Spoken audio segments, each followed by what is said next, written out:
इस वीडियो को लाइक करें, हमारे चैनल को सब्सक्राइब कर बेल आइकन जरूर प्रेस करें हमारी लेटेस्ट वीडियो सबसे पहले देखने के लिए।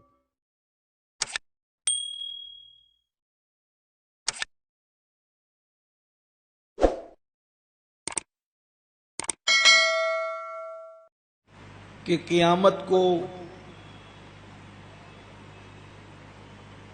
मज़ीद जो है वो अब ज़्यादा टाइम नहीं बचा है, बल्कि 450-500 साल के अंदर अंदर बहुत मुमकिन है कि क़यामत आ जाए। लेकिन हतमी तौर पे हम नहीं कहते। क़यामत का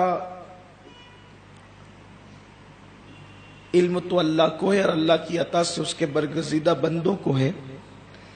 लेकिन शेख मुहियुद्दीन इब्न अरबी का जो इशारा है, एक अंदाजा है, वो गलत भी हो सकता है। लेकिन बुजुर्गों का अंदाजा यही है कि अब क़यामत बहुत दिन नहीं बची, बहुत ज्यादा वक्त अब दुनिया के अंदर दुनिया का निज़ाम नहीं रहेगा। हालात भी बताते हैं, क़राइन भी बताते हैं, जो हिसाब से तेजी के साथ निशानियां पूरी हो रही है। जैसे कि क़यामत की निशानियों में एक निशानी ये भी है कि मुल्क शाम तबाह कर दिया जाएगा। अब तो मुल्क शाम की बर्बादी आप अपनी आंखों से देख रहे हैं। यमन की बर्बादी होगी, फिर जो उरियानियत है, गुनाह है, बेहयाई है।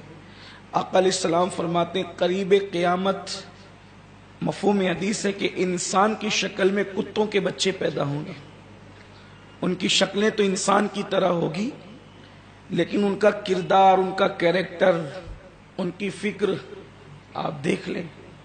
जैसे कुत्ते रास्तों में जुफ्ती करते हैं, अपनी मादा के साथ अपनी नफ्सियात को पूरा करते हैं। आप बड़े शहरों में देख ले, आज इस तरीके के हालात निगाहों के सामने हैं। फिर कुत्ते की एक फितरत यह है कि वो अपना अपना ही देखता है। एक भाई दूसरे भाई की हमदर्दी से कोसों दूर हो गया है। इसी तरह और भी चीज है। कुत्ता किसी का अच्छा देख नहीं सकता, खुद अपनी बिरादरी का अच्छा नहीं देख सकता।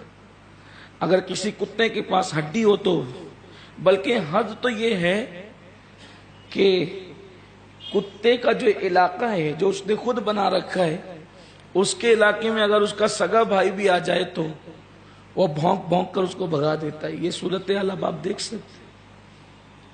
इस तरह की सूरत हाल है। क़यामत करीब है। बहरहाल क़यामत जब आएगी अल्लाह को मालूम है।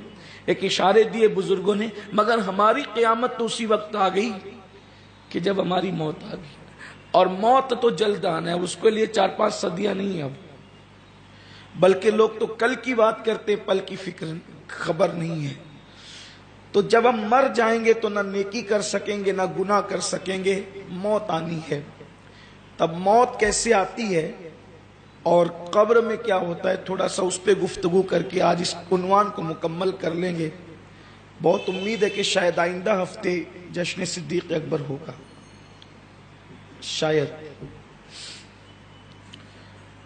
मौत क्या है? आमतौर पे मौत का नाम सुनकर इंसान लरजना भी चाहिए, क्योंकि मौत के 2 पहलू हैं। एक मोमिन की मौत और एक काफिर की मौत। मोमिन की मौत है बड़ी हसीन और जमील, और काफिर और फुस्साक की मौत है बड़ी खतरनाक।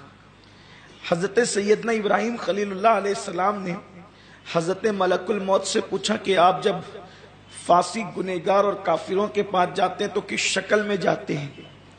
तो उन्होंने कहा कि आप बर्दाश्त नहीं कर सकेंगे, कहीं आप दिखाएं तो सही। तो जब खलीलुल्लाह अलैहिस्सलाम के इसरार पर हजरत मलकुल मौत इज़राइल अलैहिस्सलाम ने कहा कि फिर आप अपना रुख फेर लें। जब उन्होंने रुख फेरा तो इन्होंने वो शक्ल इख्तियार की, वो जो मुजरिमों के और काफिरों के पास जाते हैं जिस शक्ल के अंदर। तो कहा कि अब जरा देखें, तो हजरत इब्राहिम अलैहिस्सलाम चीख मारकर बेहोश होकर जमीन पे आ गया। सोचे वो कितनी हैबतनाक शक्ल होगी कि अल्लाह का खलील, नबी जितना ताकतवर कोई हो भी नहीं सकता।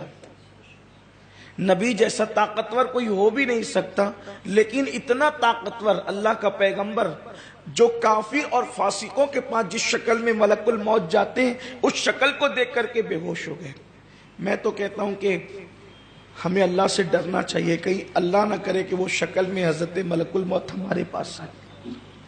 ہم غیبت کر رہے ہیں، چگلی کر رہے ہیں، حرام کھا رہے ہیں، نمازوں کو جان بوجھ کے ترک کر رہے ہیں، لوگوں کی حق تلفی کر رہے ہیں، آنکھوں کو ہم نے بد نظری کے لیے وقف کر دیا ہے، گندے اور غلط مناظر ہماری زندگی کے اندر ہے۔ میں سمجھتا ہوں جھوٹ ہماری زندگی کے اندر ہے۔ وہ کون سا گناہ اور جرم ہے جو اپنی زندگی میں نہیں؟ ہمیں اپنی موت کو یاد کرنا چاہیے۔ موت کی یاد انسان کو نیک بنا دیتی ہے۔ جب انسان کی طبیعت گناہ پر آمادہ ہو، بلکہ بڑی معذرت کے ساتھ میں دیکھتا ہوں کہ کبھی کبھی دیندار کہلانے والا طبقہ بھی موت سے غافل ہے، اور موت ہے بڑی خطرناک، اور ہم اپنے آپ کو گنہگار سمجھنے کے لیے تیار ہی نہیں ہے۔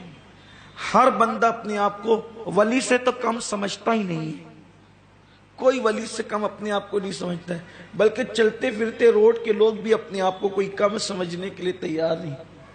اور ہمارے مالیگاؤں کا تو ماحول ہی جدا ہے، جو داڑیاں مڈا کر کے بیڑیاں پیتے ہوئے کرسیوں پہ ہوٹلوں پہ بیٹھے ہوتے ہیں، ان کو بھی کوئی مولانا اسحاق سے بات کرتا ہے تو کوئی سید شادات سے بات کرتا ہے، اور کوئی قبرستان کے مردوں سے بات کرتا ہے۔ یہ صورتحال ہے۔